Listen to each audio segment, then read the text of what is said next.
ਹੁਣ ਤੁਸੀਂ Punjabi radio USA ਨੂੰ ਆਪਣੇ ਫ਼ੋਨ ਨੰਬਰਾਂ ਤੋਂ ਸੁਣ ਸਕਦੇ ਹੋ, ਜਿਸ ਦੇ ਵਿੱਚ USA ਦੇ ਲਈ 832 551 5029, 8325515029 ਜਾਂ 605 475 6868, 6054756868। ਟੋਰੰਟੋ ਕੈਨੇਡਾ ਦੇ ਲਈ 6479579633, ਬ੍ਰਿਟਿਸ਼ ਕੋਲੰਬੀਆ ਕੈਨੇਡਾ ਲਈ 7786560460 ਜਾਂ 6046709696, ਕੈਲਗਰੀ ਕੈਨੇਡਾ ਦੇ ਲਈ 5873150587, ਇਟਲੀ ਦੇ ਲਈ 396899970694, ਪਾਕਿਸਤਾਨ ਦੇ ਲਈ 9202137130, UK ਦੇ ਲਈ 3300101100, 3300101100,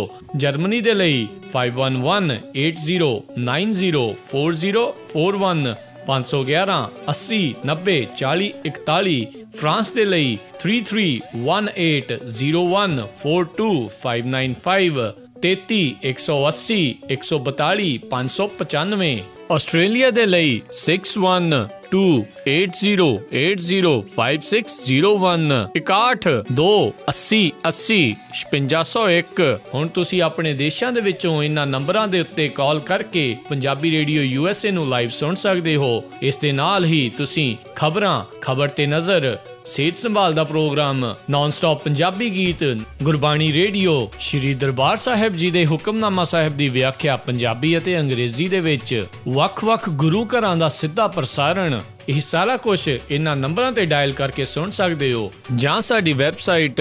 www.punjabiradiousa.com ਤੇ ਵੀ ਸੁਣ ਸਕਦੇ ਹੋ।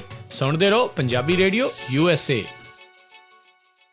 ਪੰਜਾਬੀ ਰੇਡੀਓ USA ਸੁਣ ਰਹੇ ਸਾਰੇ ਹੀ ਮਾਣਯੋਗ ਅਤੇ ਸਤਿਕਾਰ ਸਰੋਤਿਆਂ ਨੂੰ ਪੰਜਾਬੀ ਰੇਡੀਓ USA ਦੀ ਟੀਮ ਅਤੇ ਮੇਰੇ ਰਾਜਕਨਵੀਰ ਸਿੰਘ ਵੱਲੋਂ ਆਪ ਸਭ ਨੂੰ ਬਹੁਤ ਹੀ ਪਿਆਰ ਸਤਿਕਾਰ ਸਹਿਤ ਦੋਨੋਂ ਅੱਜ ਜੋੜ ਕੇ ਨਿੱਘੀ ਜਿਹੀ ਸਤਿ ਸ੍ਰੀ ਅਕਾਲ।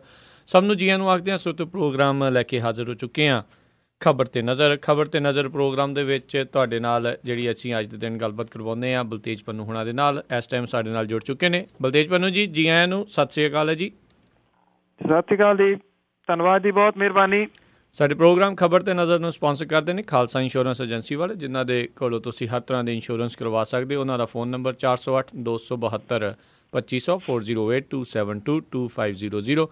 ਇਸ ਦੇ ਨਾਲ ਗੁਰਦੀਪ ਸਿੰਘ ਵਿਰਦੀ, ਪ੍ਰੀਤਮ ਸਿੰਘ, ਤਲਵਿੰਦਰ ਸਿੰਘ ਗਿੱਲ, ਸਤਨਾਮ ਸਿੰਘ ਸ਼ੇਰਗਿੱਲ, ਜਾਫੀ ਸਿੰਘ, ਸੁੱਖਾ ਸਿੰਘ ਅਤੇ Punjabi American senior citizen centre Bakersfield, ਇਹਨਾਂ ਸਾਰਿਆਂ ਦਾ ਅਸੀਂ ਧੰਨਵਾਦ ਕਰਦੇ ਹਾਂ। ਜੇ ਤੁਸੀਂ ਜਾਂ ਕੋਈ ਹੋਰ ਕਾਰੋਬਾਰ ਇਸ ਪ੍ਰੋਗਰਾਮ ਨੂੰ ਸਪਾਂਸਰ ਕਰਨਾ ਚਾਹੁੰਦੇ ਹੋਣ, ਉਸ ਦੇ ਲਈ ਸੰਪਰਕ ਕਰ ਸਕਦੇ ਹੋ ਨੰਬਰ 408722 7698 722769 ਦੇ ਉੱਤੇ।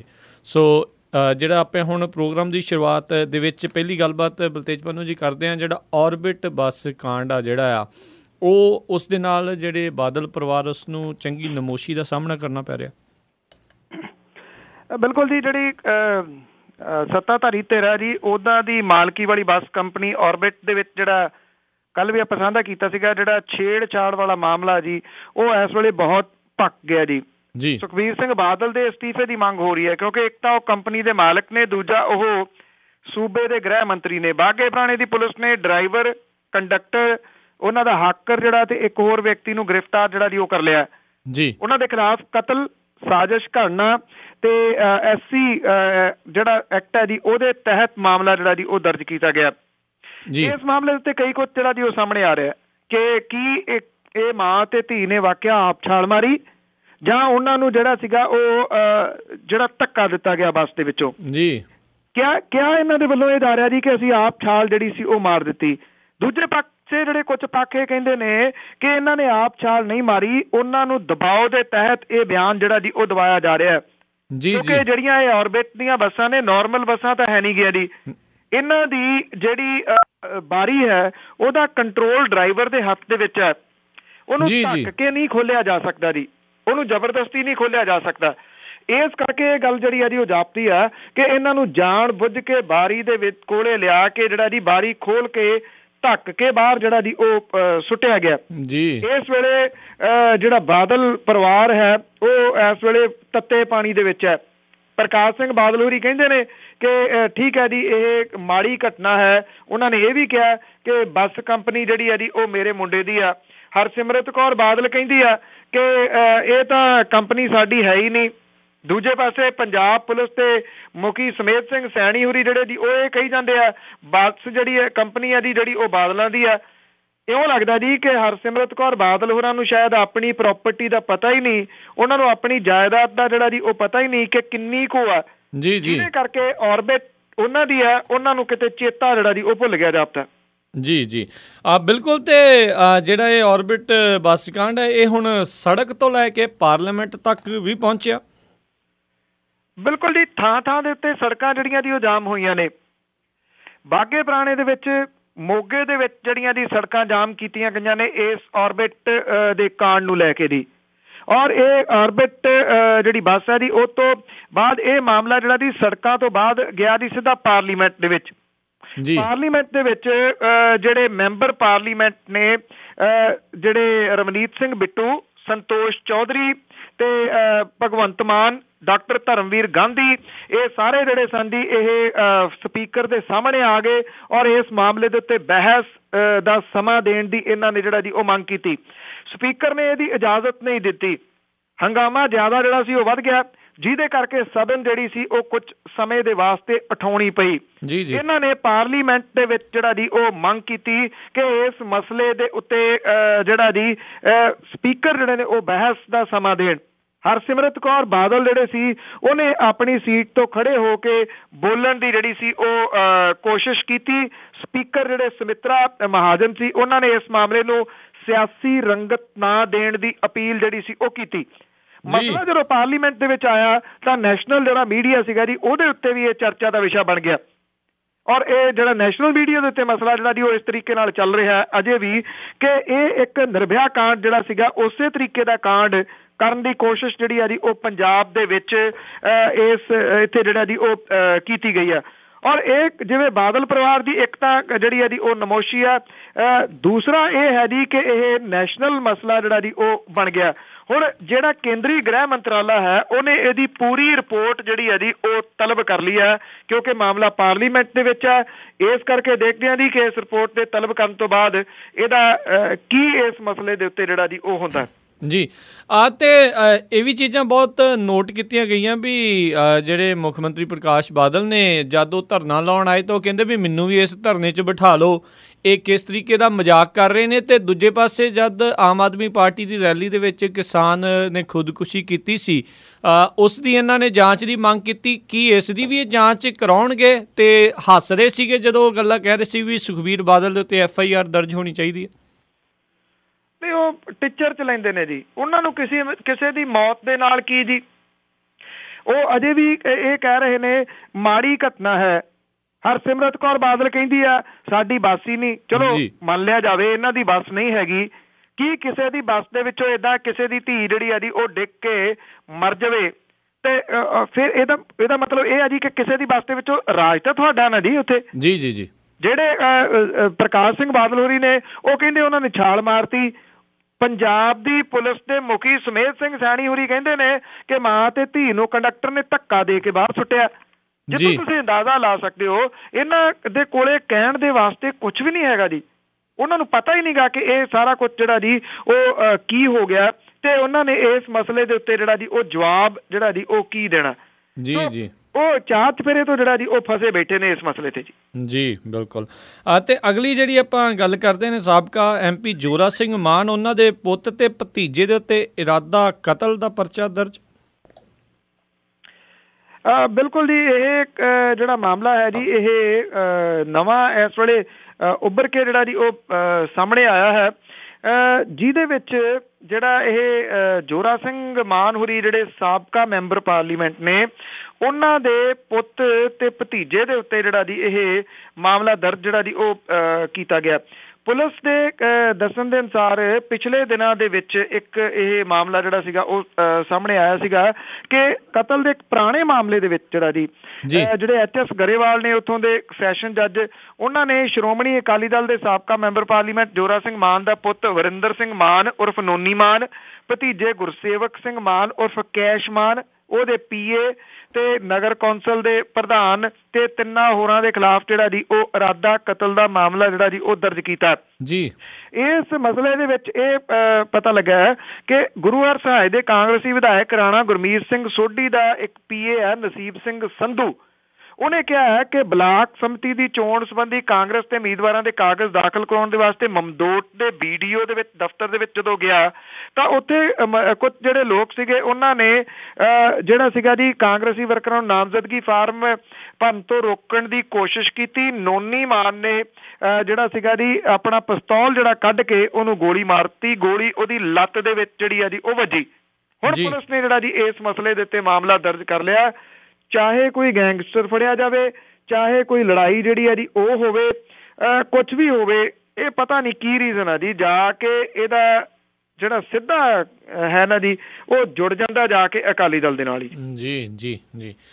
ਤੇ ਅਗਲੀ ਜਿਹੜੀ ਆਪਾਂ ਗੱਲ ਕਰਦੇ ਹਾਂ ਵੀ ਜਿਹੜੇ ਪੱਤ ਦਾ ਰਾਖਾ ਅਖਵਾਉਣ ਵਾਲਾ ਪੰਜਾਬ ਦਾ ਸੂਬਾ, ਇੱਥੇ ਜਿਹੜੀਆਂ ਆਪ ਹੀ ਹੁਣ ਔਰਤਾਂ ਦੀ ਪੱਤ ਦੀ ਸੁਰੱਖਿਆ ਜਿਹੜੀ ਉਹ ਦਾਅ ਦੇ ਉੱਤੇ ਲੱਗੀ ਹੋਈ ਹੈ। ਇਹ ਬੜੀ ਐਕਚੁਅਲੀ ਇਹਨਾਂ ਦੀ ਅਨਫੋਰਚੂਨੇਟਲੀ ਗੱਲ ਹੈ ਕਿ ਅਸੀਂ ਜਿਹੜੀਆਂ ਕਹਾਣੀਆਂ ਆਪਣੇ ਬਜ਼ੁਰਗਾਂ ਤੋਂ ਸੁਣਦੇ ਰਹੇ ਹਾਂ ਉਹ ਜਿਹੜੀਆਂ ਦੀ ਕਿਤੇ ਨਾ ਕਿਤੇ ਇਉਂ ਲੱਗਦੀਆਂ ਨੇ ਕਿ ਪਤਾ ਨਹੀਂ ਕਿਉਂ ਉਹ ਲੱਗਦਾ ਕਿ ਉਹ ਝੂਠ ਸਨ ਜੀ, ਕਿਉਂਕਿ ਜਿਹੜੀਆਂ ਔਰਤਾਂ ਨੇ ਪੰਜਾਬ ਦੇ ਵਿੱਚ ਉਹ ਇਸ ਵੇਲੇ ਮਹਿਫੂਜ਼ ਨਹੀਂ ਜੀ। ਪੱਤ ਦੇ ਰਾਖੇ ਜਿਹੜੇ ਦੀ ਉਹ ਪੰਜਾਬੀ ਮੰਨੇ ਜਾਂਦੇ ਨੇ, ਸਿੱਖ ਜਿਹੜੇ ਨੇ ਉਹ ਮੰਨੇ ਜਾਂਦੇ ਨੇ। ਔਰਬਿਟ ਕਾਂਡ ਨੇ ਇਸ ਵੇਲੇ ਜਿੱਥੇ ਸ਼ਰਮਸਾਰ ਕੀਤਾ ਸੂਬੇ ਨੂੰ, ਉੱਥੇ 3 ਸਾਲਾਂ ਤੋਂ ਪੰਜਾਬ ਦੀਆਂ ਬੱਸਾਂ ਦੇ ਵਿੱਚ ਜਬਰ ਜਨਾਹ ਤੇ ਛੇੜਛਾੜ ਦੇ ਮਾਮਲੇ ਸਾਹਮਣੇ ਆ ਰਹੇ ਨੇ। ਔਰਬਿਟ ਕੰਪਨੀ ਦੇ ਵਿੱਚ ਔਰਤਾਂ ਦੀ ਛੇੜਛਾੜ ਜਿਹੜੀ ਆ ਜੀ ਉਹਨੇ ਪੰਜਾਬ ਨੂੰ ਇੱਕ ਨਵਾਂ ਝਟਕਾ ਜਿਹੜਾ ਜੀ ਉਹ ਦਿੱਤਾ ਜੀ। ਜਿਹੜੇ ਇਦਾਂ ਦੇ ਮਾਮਲੇ ਸੀਗੇ ਇਸ ਸੰਬੰਧੀ ਅਦਾਲਤਾਂ ਦੇ ਵਿੱਚੋਂ ਮੁਲਜ਼ਮ ਜਿਹੜੇ ਉਹ ਸਾਫ਼ ਬਚ ਰਹੇ ਨੇ। 4 ਸਾਲਾਂ ਦੇ ਵਿੱਚ ਅਦਾਲਤਾਂ ਤੋਂ 60% ਮੁਲਜ਼ਮ ਜਿਹੜੇ ਉਹ ਬਰੀ ਹੋ ਚੁੱਕੇ ਨੇ। ਕੇਂਦਰੀ ਗ੍ਰਹਿ ਮੰਤਰਾਲੇ ਦੇ ਵੇਰਵਿਆਂ ਦੇ ਅਨੁਸਾਰ ਪੰਜਾਬ ਦੇ ਵਿੱਚ ਪਿਛਲੇ 4 ਸਾਲਾਂ ਤੋਂ ਜਨਵਰੀ 2011 ਤੋਂ ਲੈ ਕੇ 2014 ਤੱਕ ਜਿਹੜੇ ਜਬਰ ਜਨਾਹ ਤੇ ਛੇੜਛਾੜ ਦੇ 4548 ਕੇਸ ਦਰਜ ਹੋਏ। ਇਹਦਾ ਮਤਲਬ ਹੈ ਕਿ ਹਰ ਮਹੀਨੇ 94 ਔਰਤਾਂ ਦੇ ਨਾਲ ਜਬਰ ਜਨਾਹ ਤੇ ਛੇੜਛਾੜ ਪੰਜਾਬ ਦੇ ਵਿੱਚ ਹੁੰਦੀ ਹੈ। ਇਹ ਸਰਕਾਰੀ ਤੱਥ ਨੇ, ਜਿਹੜੇ ਪੁਲਿਸ ਤੱਕ ਪਹੁੰਚਦੇ ਨਹੀਂ ਉਹਨਾਂ ਦੀ ਗਿਣਤੀ ਪਤਾ ਨਹੀਂ ਕਿੰਨੀ ਹੈ। 2013 ਦੇ ਵਿੱਚ ਜਬਰ ਜਨਾਹ ਤੇ ਛੇੜਛਾੜ ਦੇ 2000 ਕੇਸ ਦਰਜ ਹੋਏ, 12 ਦੇ ਵਿੱਚ 1051, 11 ਦੇ ਵਿੱਚ 792, 14 ਚ 705, ਦਸੰਬਰ 14 ਦੇ ਵਿੱਚ ਹੁਸ਼ਿਆਰਪੁਰ ਜ਼ਿਲ੍ਹੇ ਦੇ ਵਿੱਚ ਇੱਕ ਸਕੂਲ ਬੱਸ ਦੇ ਵਿੱਚ ਸਕੂਲੀ ਬੱਚੀ ਦੇ ਨਾਲ ਬੱਸ ਡਰਾਈਵਰ ਨੇ ਛੇੜਛਾੜ ਕੀਤੀ। 13 ਦੇ ਵਿੱਚ ਗੁਰਦਾਸਪੁਰ ਦੇ ਵਿੱਚ 29 ਸਾਲਾ ਮੁਟਿਆਰ ਦੇ ਨਾਲ ਜਬਰ ਜਨਾਹ ਜਿਹੜਾ ਸੀ ਉਹ ਹੋਇਆ। ਇਹਨਾਂ ਦੀ ਗਿਣਤੀ ਜਿਹੜੀ ਆ ਜੀ ਉਹ ਲਗਾਤਾਰ ਜਿਹੜੀ ਆ ਉਹ ਪੰਜਾਬ ਦੇ ਵਿੱਚ ਪਿਛਲੇ ਦਿਨਾਂ ਦੇ ਦੌਰਾਨ ਜਿਹੜੀ ਆ ਉਹ ਵਧੀ ਹੈ ਜੀ। ਬੇਸ਼ੱਕ ਸਰਕਾਰਾਂ ਇਹਨੂੰ ਮੁੱਖ ਜੁਰਮ ਜਿਹੜੀਆਂ ਉਹ ਮੰਨਦੀਆਂ ਨੇ, ਕਾਨੂੰਨ ਵੀ ਸਖਤ ਹੋ ਗਏ। ਹੈਰਾਨਗੀ ਦੀ ਗੱਲ ਇਹ ਹੈ ਕਿ ਇਹਨਾਂ ਦੀ ਗਿਣਤੀ ਦੇ ਵਿੱਚ ਜਿਹੜਾ ਜੀ ਉਹ ਨਿਰੰਤਰ ਵਾਧਾ ਹੁੰਦਾ ਜਾ ਰਿਹਾ ਹੈ। ਅਸੀਂ ਦਿੱਲੀ ਨੂੰ ਅਨਸੇਫ ਜਿਹੜਾ ਜੀ ਉਹ ਕਹਿੰਦੇ ਆ ਕਿ ਉੱਥੇ ਔਰਤਾਂ ਜਿਹੜੀਆਂ ਉਹ ਸੇਫ ਨਹੀਂ ਹੈਗੀਆਂ, ਤੇ ਫਿਰ ਪੰਜਾਬ ਦੇ ਵਿੱਚ ਕਿਹੜੀਆਂ ਸੇਫ ਨੇ ਜੀ? ਇਹ ਸਵਾਲ ਆਪਣੇ ਆਪ ਦੇ ਵਿੱਚ ਵੱਡਾ ਖੜਾ ਜੀ। ਜਿਹੜੇ ਲੋਕ ਕਹਿੰਦੇ ਨੇ ਕਿ ਇੱਥੇ ਤਾਂ ਜੀ ਸਾਰੇ ਇੱਜ਼ਤਾਂ ਬਚਾਉਣ ਵਾਲੇ ਨੇ, ਜੇ ਇੱਜ਼ਤਾਂ ਬਚਾਉਣ ਵਾਲੇ ਸਾਰੇ ਉੱਥੇ ਰਹਿੰਦੇ ਨੇ ਤੇ ਫਿਰ ਇਹ ਲੁੱਟਣ ਵਾਲੇ ਕੌਣ ਨੇ ਜੀ? ਜੀ ਬਿਲਕੁਲ। ਤੇ ਅਗਲੀ ਜਿਹੜੀ ਆਪਾਂ ਗੱਲ ਕਰਦੇ ਹਾਂ, 4 ਸਾਹਿਬਜ਼ਾਦੇ ਮੂਵੀ ਬਣਾਉਣ ਵਾਲੇ ਹੈਰੀ ਬਵੇਜਾ ਆ, ਉਹਨਾਂ ਨੇ ਨਾਨਕ ਸ਼ਾਹ ਫਕੀਰ ਦੇ ਨਾਲ ਨਾ ਖੜਨ ਦਾ ਫੈਸਲਾ ਲਿਆ। ਇਹ ਐਨੀਮੇਟਡ ਫਿਲਮ ਬਣਾ ਕੇ ਜੀ ਚਰਚਿਤ ਹੋਣ ਵਾਲੇ ਹੈਰੀ ਬਵੇਜਾ ਜਿਨ੍ਹਾਂ ਨੇ ਮੇਰਾ ਖਿਆਲ ਇੱਕ ਨਵੀਂ ਪਿਰਤ ਜਿਹੜੀ ਹੈ ਜੀ ਉਹ ਤੋਰੀ ਹੈ ਜੀ। ਇਹ ਨਾਨਕ ਸ਼ਾਹ ਫਕੀਰ ਵਾਲੇ ਮਾਮਲੇ ਦੇ ਉੱਤੇ, ਮਾਫ਼ ਕਰਨਾ 4 ਸਾਹਿਬਜ਼ਾਦੇ ਵਾਲੇ ਮਾਮਲੇ ਦੇ ਉੱਤੇ, ਉਹਨਾਂ ਨੇ ਨਾਨਕ ਸ਼ਾਹ ਫਕੀਰ ਦਾ ਜਿਹੜਾ ਵਾਦ ਪਿਛਲੇ ਦਿਨਾਂ ਦੇ ਵਿੱਚ ਸ਼ੁਰੂ ਹੋਇਆ, ਉਹਨਾਂ ਨੇ ਇਹਦੇ ਪੱਖ ਦੇ ਵਿੱਚ ਖੜਨ ਤੋਂ ਨਾ ਕਰਤੀ ਹੈ ਜੀ। ਉਹਨਾਂ ਕਿਹਾ ਕਿ ਇੱਦਾਂ ਦੀ ਫਿਲਮ ਬਣਾਉਣ ਦੀ ਗਲਤੀ ਨਹੀਂ ਸੀ ਕਰਨੀ ਚਾਹੀਦੀ, ਕਿਉਂਕਿ ਸਿੱਖ ਭਾਵਨਾਵਾਂ ਦਾ ਖਿਆਲ ਰੱਖਣਾ ਫਿਲਮਕਾਰ ਦਾ ਪਹਿਲਾ ਫਰਜ਼ ਹੈ ਜੀ। ਉਹਨਾਂ ਨੇ ਇਹ ਵੀ ਕਿਹਾ ਕਿ ਜੇ ਕੋਈ ਫਿਲਮਕਾਰ ਸਿੱਖ ਧਰਮ ਬਾਰੇ ਫਿਲਮ ਬਣਾਉਣਾ ਚਾਹੁੰਦਾ ਹੈ ਤਾਂ ਉਹਨੂੰ ਪਹਿਲਾਂ ਸਕ੍ਰਿਪਟ ਜਿਹੜੀ ਆ ਜੀ ਉਹ ਕੁਛ ਉਹਨਾਂ ਲੋਕਾਂ ਤੋਂ ਪਾਸ ਕਰਵਾਉਣੀ ਚਾਹੀਦੀ ਹੈ ਜਿਹੜੇ ਕਿ ਸਿੱਖੀ ਦੇ ਬਾਰੇ ਦੇ ਵਿੱਚ ਬਹੁਤ ਕੁਝ ਜਿਹੜਾ ਜੀ ਉਹ ਜਾਣਦੇ ਨੇ। ਉਹਨਾਂ ਕਿਹਾ ਕਿ 4 ਸਾਹਿਬਜ਼ਾਦੇ ਫਿਲਮ ਬਣਾਉਣ ਤੋਂ ਪਹਿਲਾਂ ਉਹਨਾਂ ਨੇ ਹਰ ਪੱਖ ਸ਼੍ਰੋਮਣੀ ਕਮੇਟੀ ਨੂੰ ਵਿਖਾਇਆ, ਤਾਂ ਹੀ 4 ਸਾਹਿਬਜ਼ਾਦੇ ਫਿਲਮ ਦੇ ਉੱਤੇ ਕਿਸੇ ਨੇ ਇਤਰਾਜ਼ ਜਿਹੜਾ ਜੀ ਉਹ ਨਹੀਂ ਕੀਤਾ। ਉਹਨਾਂ ਨੇ ਕਿਹਾ ਕਿ ਕੇਂਦਰੀ ਸੈਂਸਰ ਬੋਰਡ ਦੇ ਵਿੱਚ ਕਿਸੇ ਵੀ ਧਰਮ ਦੇ ਨਾਲ ਸੰਬੰਧਿਤ ਕੋਈ ਵੀ ਵਿਦਵਾਨ ਦੀ ਲੋੜ ਨਹੀਂ ਹੈ, ਕਿਉਂਕਿ ਇਹ ਨਿਰੋਲ ਫਿਲਮਾਂ ਦੀ ਪਾਏਦਾਰ ਤੇ ਦੇਸ਼ ਦੇ ਵਿੱਚ ਹੋਣ ਦਾ ਨਿਰਣਾ ਕਰਨ ਵਾਲਾ ਜਿਹੜੀ ਉਹ ਬੋਰਡ ਹੈ। ਹੁਣ ਪ੍ਰੋਬਲਮ ਉਹਨਾਂ ਨੇ ਇਹ ਵੀ ਜਿਹੜੀ ਗੱਲ ਆਖੀ ਹੈ ਕਿ ਉਹਨਾਂ ਦੀ ਅਗਲੀ ਫਿਲਮ ਐਨੀਮੇਸ਼ਨ ਹੋਊਗੀ ਔਰ ਬੰਦਾ ਸਿੰਘ ਬਹਾਦਰ ਦੇ ਉੱਤੇ ਇਹ ਹੋਊਗੀ ਜੀ।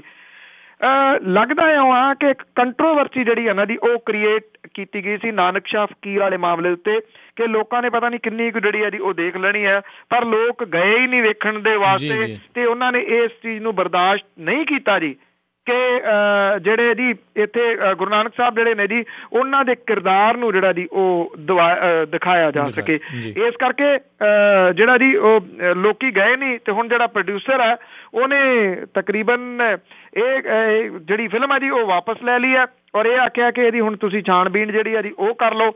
ਜੇ ਛਾਣਬੀਣ ਹੀ ਕਰਾਉਣੀ ਸੀ ਤਾਂ ਰਿਲੀਜ਼ ਹੋਣ ਤੋਂ ਪਹਿਲਾਂ ਜਿਹੜੀ ਉਹ ਹੋਣੀ ਚਾਹੀਦੀ ਸੀ ਜੀ। ਪਰ ਨਾਲ ਦੀ ਨਾਲ ਇਹਦੇ ਇੱਕ ਪੱਖ ਹੋਰ ਜੁੜਦਾ ਜੀ, ਉਹ ਇਹ ਕਿ ਉਹ ਪਹਿਲਾਂ ਇਹ ਦਾਅਵਾ ਕਰਦਾ ਰਿਹਾ ਕਿ ਇਹ ਫਿਲਮ ਸੁਖਬੀਰ ਸਿੰਘ ਬਾਦਲ ਤੇ ਹਰਸਿਮਰਤ ਕੌਰ ਬਾਦਲ ਹੋਰਾਂ ਨੇ ਦੇਖੀ ਸੀ ਤੇ ਤਾਰੀਫ ਵੀ ਕੀਤੀ ਸੀਗੀ ਜੀ। ਜੇ ਉਹਨਾਂ ਨੇ ਦੇਖੀ ਸੀਗੀ ਤਾਰੀਫ ਕੀਤੀ ਸੀਗੀ ਤੇ ਫਿਰ ਹੁਣ ਉਹ ਚੁੱਪ ਜਿਹੜਾ ਜੀ ਉਹ ਕਿਉਂ ਕਰ ਗਏ, ਇਹ ਆਪਣੇ ਆਪ ਦੇ ਵਿੱਚ ਸਵਾਲ ਹੈ। ਤੇ ਹੁਣ ਉਹ ਇਸ ਨਿਰਮਾਤਾ ਨਿਰਦੇਸ਼ਕ ਦੀ ਪਿੱਠ ਤੇ ਵੀ ਨਹੀਂ ਖੜੋ ਰਹੇ ਜੀ। ਜੀ ਜੀ ਬਿਲਕੁਲ ਬਿਲਕੁਲ।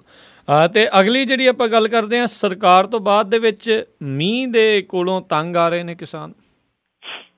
ਚਲੀ ਜੀ ਭਾਰੀ ਮੀਂਹ ਤੇਜ਼ ਝੱਖੜ ਜਿਹੜਾ ਜੀ ਉਹਨੇ ਕਿਸਾਨਾਂ ਨੂੰ ਚਿੰਤਾ ਦੇ ਵਿੱਚ ਜਿਹੜਾ ਜੀ ਉਹ ਪਾ ਦਿੱਤਾ ਜੀ। ਆਪਾਂ ਅੱਗੇ ਵੀ ਗੱਲ ਕੀਤੀ ਹੈ, ਬੱਦਲ ਤੇ ਬਾਦਲ ਜਿਹੜੇ ਨੇ ਉਹ ਕਿਸਾਨਾਂ ਦੇ ਦੁਸ਼ਮਣ ਬਣੇ ਬੈਠੇ ਨੇ। ਬਿਲਕੁਲ। ਜਿਹੜੀ ਸਰਕਾਰ ਹੈ ਉਹਨੇ ਕਿਸਾਨਾਂ ਦੀ ਫਸਲ ਨਹੀਂ ਚੁੱਕੀ, ਕਿਸਾਨਾਂ ਦੀ ਫਸਲ ਜਿਹੜੀ ਹੈ ਜੀ ਉਹ ਮੰਡੀਆਂ ਦੇ ਵਿੱਚ ਰੁਲ ਰਹੀ ਹੈ, ਕਿਤੇ ਬਾਰਦਾਨਾ ਹੈ ਨਹੀਂ, ਕਿਤੇ ਇੰਸਪੈਕਟਰ ਹੈ ਨਹੀਂ, ਉਹੀ ਕਹਾਣੀ ਜਿਹੜੀ ਹੈ ਜੀ ਸੇਮ ਚੱਲੀ ਜਾ ਰਹੀ ਹੈ। ਅਜੇ ਤੱਕ ਕੇਂਦਰ ਦੀ ਸਰਕਾਰ ਨੇ ਕੋਈ ਛੋਟ ਜਿਹੜੀ ਇਸ ਮਾਮਲੇ ਦੇ ਉੱਤੇ ਨਹੀਂ ਦਿੱਤੀ। ਹੁਣ ਪਿਛਲੇ 24 ਘੰਟਿਆਂ ਦੇ ਦੌਰਾਨ ਪੰਜਾਬ ਦੇ ਵਿੱਚ ਆਏ ਤੂਫਾਨ ਮੀਂਹ ਝੱਖੜ ਨੇ ਜਿਹੜਾ ਜੀ ਉਹ ਕਣਕ ਜਿਹੜੀ ਮੰਡੀਆਂ ਦੇ ਵਿੱਚ ਪਈ ਹੈ ਜੀ ਉਹਨੂੰ ਗਿੱਲੀ ਕਰ ਦਿੱਤਾ ਜੀ। ਇੰਸਪੈਕਟਰ ਜਿਹੜੇ ਆਉਂਦੇ ਨੇ ਉਹ ਪਹਿਲਾਂ ਹੀ ਉਹਦੇ ਵਿੱਚੋਂ ਚੁੱਕ ਕੇ ਇੱਕ ਦਾਣਾ ਜਿਹੜਾ ਮੂੰਹ ਦੇ ਵਿੱਚ ਪਾ ਕੇ ਕਹਿੰਦੇ ਨੇ ਕਿ ਠੀਕ ਨਹੀਂ ਹੈਗੀ। ਉਹ ਹੁਣ ਇਸ ਕਣਕ ਨੂੰ ਭਿੱਜੀ ਪਈ ਕਣਕ ਨੂੰ ਕਿਵੇਂ ਚੁੱਕਣਗੇ, ਇਹ ਆਪਣੇ ਆਪ ਦੇ ਵਿੱਚ ਬਹੁਤ ਵੱਡਾ ਜਿਹੜਾ ਜੀ ਉਹ ਸਵਾਲ ਹੈ। ਇੱਕ ਪੁਰਾਣੀ ਕਹਾਵਤ ਸੀਗੀ ਹੈ ਉਹ ਜ਼ਿਮੀਂਦਾਰ ਦੇ ਉੱਤੇ ਹੈ, ਉਹ ਅੱਜ ਵੀ ਸੱਚ ਹੈ ਕਿ ਹਲ ਛੱਡ ਕੇ ਚਰੀ ਨੂੰ ਜਾਵੇਂ ਜੱਟਾ ਤੇਰੀ ਜੂਨ ਬੁਰੀ। ਜੱਟ ਦੀ ਜੂਨ ਜਿਹੜੀ ਆ ਜ਼ਿਮੀਂਦਾਰ ਦੀ ਜੂਨ ਜਿਹੜੀ ਆ ਨਾ ਜੀ ਉਹ ਸਿੱਧੀ ਹੈ ਹੀ ਨਹੀਂ, ਉਹ ਬੁਰੀ ਬੁਰੀ ਹੈ। ਜੇ ਮੀਂਹ ਪੈਂਦਾ ਉਹ ਤਾਂ ਵੀ ਮਾਰਿਆ ਜਾਂਦਾ ਹੈ, ਜੇ ਮੀਂਹ ਨਹੀਂ ਪੈਂਦਾ ਉਹ ਤਾਂ ਵੀ ਮਾਰਿਆ ਜਾਂਦਾ ਹੈ। ਜਾਂ ਟਾਂਡਿਆਂ ਵਾਲੀ ਨਹੀਂ ਹੁੰਦੀ ਤੇ ਜਾਂ ਭਾਂਡਿਆਂ ਵਾਲੀ ਨਹੀਂ ਹੁੰਦੀ ਜੀ ਜੀ ਜੀ ਜੀ। ਅਤੇ ਅਗਲੀ ਜਿਹੜੀ ਆਪਾਂ ਗੱਲ ਕਰਦੇ ਹਾਂ, ਰਾਮਦੇਵ ਬਾਬਾ ਜਿਹੜਾ ਕਾਫੀ ਚਰਚਿਤ ਵੀ ਰਿਹਾ ਆ, ਉਸ ਦੀ ਵੇਚੀ ਜਾਣ ਵਾਲੀ ਜਿਹੜੀ ਮੁੰਡੇ ਦੇਣ ਵਾਲੀ ਜਿਹੜੀ ਦਵਾਈ ਆ ਉਸ ਨੂੰ ਲੈ ਕੇ ਜਿਹੜਾ ਕਾਫੀ ਜ਼ਿਆਦਾ ਵਿਵਾਦ ਵਧਿਆ, ਪਾਰਲੀਮੈਂਟ ਤੱਕ ਗੂੰਜਾਂ ਪਈਆਂ। ਆਪਾਂ ਇਹ ਗੱਲ ਤਾਂ ਪਹਿਲਾਂ ਵੀ ਸਾਂਝੀ ਜਿਹੜੀ ਆ ਜੀ ਉਹ ਕਰਦੇ ਰਹੇ ਹਾਂ ਜੀ ਕਿ ਜਿਹੜੀ ਬੀਜੇਪੀ ਹੈ ਕਿਉਂਕਿ ਉਹਦਾ ਹੀ ਐਕਚੁਅਲੀ ਉਹ ਪ੍ਰਮੋਟ ਕੀਤਾ ਹੋਇਆ ਬੰਦਾ ਬਿਲਕੁਲ, ਤੋ ਉਹਦੇ ਵੱਲੋਂ ਹੀ ਜਿਹੜਾ ਜੀ ਉਹਨੂੰ ਉਭਾਰਿਆ ਗਿਆ। ਹੁਣ ਬੀਜੇਪੀ ਜਿਹੜੀ ਹੈਗੀ ਹੈ ਜੀ ਇੱਕ ਪਾਸੇ ਤਾਂ ਉਹ ਕਹਿੰਦੀ ਹੈ ਬੇਟੀ ਬਚਾਓ ਬੇਟੀ ਪੜ੍ਹਾਓ ਜੀ ਜੀ, ਦੂਜੇ ਪਾਸੇ ਉਹ ਇਹੋ ਜਿਹੇ ਬੰਦੇ ਨੂੰ ਜਿਹੜਾ ਜੀ ਇੱਥੇ ਬ੍ਰਾਂਡ ਅੰਬੈਸਡਰ ਹਰਿਆਣੇ ਦੇ ਵਿੱਚ ਬਣਾਈ ਫਿਰਦੀ ਆ ਜਿੱਥੇ ਉਹਦੀ ਸਰਕਾਰ ਹੈ। ਹੁਣ ਜਿਹੜੀ ਕਹਾਣੀ ਤਾਂ ਦੇਰ ਤੋਂ ਚੱਲਦੀ ਆ ਪਰ ਹੁਣ ਪਾਰਲੀਮੈਂਟ ਦੇ ਵਿੱਚ ਇਹ ਆ ਗਈ ਹੈ ਜੀ ਜੀ। ਪਾਰਲੀਮੈਂਟ ਦੇ ਵਿੱਚ ਇਹ ਜਿਹੜਾ ਮੁੱਦਾ ਜਿਹੜਾ ਜੀ ਉਹ ਉੱਭਰਿਆ ਕਿ ਰਾਮਦੇਵ ਜਿਹੜਾ ਜੀ ਉਹਦੇ ਵੱਲੋਂ ਤਿਆਰ ਕੀਤੀਆਂ ਜਾਂਦੀਆਂ ਜਿਹੜੀਆਂ ਦਵਾਈਆਂ ਨੇ ਇਹਦੇ ਉੱਤੇ ਬਹਿਸ ਹੋਈ ਹੈ ਜੀ। ਇਹ ਕਿਹਾ ਗਿਆ ਜੀ ਕਿ ਰਾਮਦੇਵ ਦੀ ਦਿਵਿਆ ਫਾਰਮੇਸੀ ਜਿਹੜੀ ਹੈ ਜੀ ਉਹ ਪੁੱਤਰ ਜੀਵਕ ਬੀਜ ਨਾਂ ਦੀ ਜਿਹੜੀ ਦਵਾਈ ਹੈ ਉਹ ਵੇਚਦੀ ਹੈ ਜੀ। ਇਹਦੇ ਉੱਤੇ ਤੁਰੰਤ ਪਾਬੰਦੀ ਲਾਈ ਜਾਣੀ ਚਾਹੀਦੀ ਹੈ। ਆਪੋਜੀਸ਼ਨ ਦੇ ਕਈ ਮੈਂਬਰਾਂ ਨੇ ਤਿਆਗੀ ਦੀ ਮੰਗ ਦੀ ਹਮਾਇਤ ਜਿਹੜੀ ਹੈ ਕੀਤੀ ਹੈ ਤੇ ਸਿਹਤ ਮੰਤਰੀ JP ਨੱਡਾ ਨੇ ਮਾਮਲੇ ਦੀ ਜਾਂਚ ਦਾ ਭਰੋਸਾ ਜਿਹੜਾ ਜੀ ਉਹ ਦਿੱਤਾ ਹੈ ਜੀ। ਉਹਨਾਂ ਨੇ ਕਿਹਾ ਕਿ ਪ੍ਰਧਾਨ ਮੰਤਰੀ ਨਰਿੰਦਰ ਮੋਦੀ ਜਿੱਥੇ ਵੇਖੋ ਭਾਸ਼ਣ ਦੇ ਵਿੱਚ ਬੇਟੀ ਬਚਾਓ ਦਾ ਨਾਰਾ ਲਾਈ ਜਾਂਦੇ ਨੇ, ਪਰ ਹਰਿਆਣੇ ਦੇ ਬ੍ਰਾਂਡ ਅੰਬੈਸਡਰ ਤੇ BJP ਦੇ ਚਹੇਤੇ ਰਾਮਦੇਵ ਦੀ ਜਿਹੜੀ ਕੰਪਨੀ ਆ ਜੀ ਉਹ ਮੁੰਡੇ ਹੋਣ ਦੀਆਂ ਦਵਾਈਆਂ ਵੇਚੀ ਜਾਂਦੀ ਹੈ ਜੀ ਜੀ। ਉਹਨਾਂ ਨੇ ਕਿਹਾ ਕਿ ਸਰਕਾਰ ਜਿਹੜੀ ਹੈ ਜੀ ਉਹ ਆਪਣਾ ਦੋਗਲਾ ਚਿਹਰਾ ਜਿਹੜਾ ਜੀ ਉਹ ਬੰਦ ਕਰੇ, ਜਾਂ ਤਾਂ ਉਹ ਦੱਸੇ ਉਹ ਬੇਟੀਆਂ ਦੇ ਹੱਕ ਦੇ ਵਿੱਚ ਹੈ ਜਾਂ ਫਿਰ ਉਹ ਬੇਟਿਆਂ ਦੇ ਜਿਹੜਾ ਜੀ ਉਹ ਹੱਕ ਦੇ ਵਿੱਚ ਹੈ। ਮੁਸ਼ਕਲ ਇਹ ਹੈ ਕਿ ਮਸੀਂ ਦਾ ਰਾਮਦੇਵ ਦਾ ਸੂਤ ਆਇਆ ਜੀ, ਉਹ ਵਿਚਾਰਾ ਸੂਟ ਪਾ ਕੇ ਭੱਜਿਆ ਸੀਗਾ, ਉਸ ਤੋਂ ਬਾਅਦ ਕਿਸੇ ਨੇ ਪੁੱਛਿਆ ਨਹੀਂ। ਹੁਣ BJP ਦੀ ਸਰਕਾਰ ਆਈ ਹੈ, ਪੁੱਛਣ ਲੱਗੇ ਨੇ ਤੇ ਹੁਣ ਇਹ ਜਿਹੜੇ ਆਪੋਜੀਸ਼ਨ ਵਾਲੇ ਨੇ ਉਹ ਮੁੱਦਾ ਭਾਰਨ ਲੱਗੇ ਜੀ ਜੀ। ਬਿਲਕੁਲ ਬਿਲਕੁਲ ਬਿਲਕੁਲ। ਤਾਂ ਸਰੋਤਿਓ ਇਹ ਸੀਗੀਆਂ ਸਾਡੀਆਂ ਅੱਜ ਦੀਆਂ ਕੁਝ ਖਬਰਾਂ ਜਿਨ੍ਹਾਂ ਦੇ ਬਾਰੇ ਸਾਨੂੰ ਜਾਣਕਾਰੀ ਦੇ ਰਹੇ ਸੀਗੇ ਬਲਤੇਜ ਪੰਨੂ ਜੀ। ਤੇ ਬਲਤੇਜ ਪੰਨੂ ਜੀ, ਜਾਣ ਤੋਂ ਪਹਿਲਾਂ ਅਜਨਾਮਾ ਕਿ ਹਾਲਤ ਜੰਗਲ ਤੋਂ ਭੈੜੀ ਪੰਜਾਬ ਦੇ ਵਿੱਚ ਕਿਸੇ ਗੱਲੋਂ ਵੀ ਰਿਹਾ ਧਰਵਾਸ ਹੈ ਨਹੀਂ ਜੀ। ਹਾਲਤ ਜੰਗਲ ਤੋਂ ਭੈੜੀ ਪੰਜਾਬ ਦੇ ਵਿੱਚ ਕਿਸੇ ਗੱਲੋਂ ਵੀ ਰਿਹਾ ਧਰਵਾਸ ਹੈ ਨਹੀਂ। ਰਾਹ ਜਾਂਦਾ ਵੀ ਕਦੀ ਕੋਈ ਕਤਲ ਹੁੰਦਾ, ਰਾਹੀ ਕੋਈ ਵੀ ਫਟਕਦਾ ਪਾਸ ਹੈ ਨਹੀਂ ਜੀ। ਪੁਲਿਸ ਵਾਲੇ ਵੀ ਕੋਲੋਂ ਹਨ ਨਿਕਲ ਜਾਂਦੇ, ਰਿਹਾ ਉਹਨਾਂ ਤੋਂ ਖਾਸ ਵਿਸ਼ਵਾਸ ਹੈ ਨਹੀਂ। ਕੰਮਾਂ ਕਾਰਾਂ ਲਈ ਘਰੋਂ ਜਦ ਜਾਣ ਲੋਕੀ, ਮੁੜ ਆਉਣ ਦੀ ਰੱਖੀ ਦੀ ਆਸ ਹੈ ਨਹੀਂ ਜੀ। ਆਪੋ ਆਪਣੇ ਲੀਡਰ ਪਏ ਗੈਂਗ ਪਾਲਣ, ਕਦੇ ਜੁਰਮ ਤਾਂ ਝੱਟ ਬਚਾਉਣ ਲੀਡਰ ਜੀ।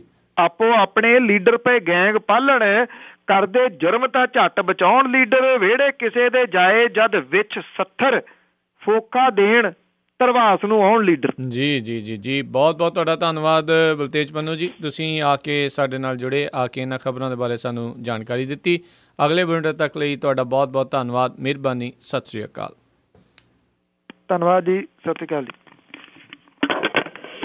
ਸੋ ਤੁਸੀਂ ਸੁਣ ਰਹੇ ਸੀ ਆਪਾਂ ਅੱਜ ਦਾ ਇਹ ਪ੍ਰੋਗਰਾਮ। ਇੱਥੇ ਹੀ ਹੁਣ ਪ੍ਰੋਗਰਾਮ ਖਬਰ 'ਤੇ ਨਜ਼ਰ ਸਮਾਪਤ ਹੁੰਦਾ ਹੈ। ਅਗਲੇ ਬੁਲੇਟਿਨ ਤੱਕ ਲਈ ਮੈਨੂੰ ਵੀ ਰਾਜਕਰਨਵੀਰ ਸਿੰਘ ਨੂੰ ਇਜਾਜ਼ਤ ਦਿਓ। ਮੇਰੇ ਵੱਲੋਂ ਵੀ ਆਪ ਸਭ ਨੂੰ ਬਹੁਤ ਪਿਆਰ ਸਤਿਕਾਰ ਸਹਿਤ ਦੋਨੋਂ ਅੱਜ ਜੋੜ ਕੇ ਨਿੱਘੀ ਜਿਹੀ ਸਤਿ ਸ਼੍ਰੀ ਅਕਾਲ। ਜਿਉਂਦੇ ਵਸਦੇ ਰਹੋ, ਹੱਸਦੇ ਖੇਲਦੇ ਰਹੋ ਅਤੇ ਸੁਣਦੇ ਰਹੋ ਪੰਜਾਬੀ ਰੇਡੀਓ USA।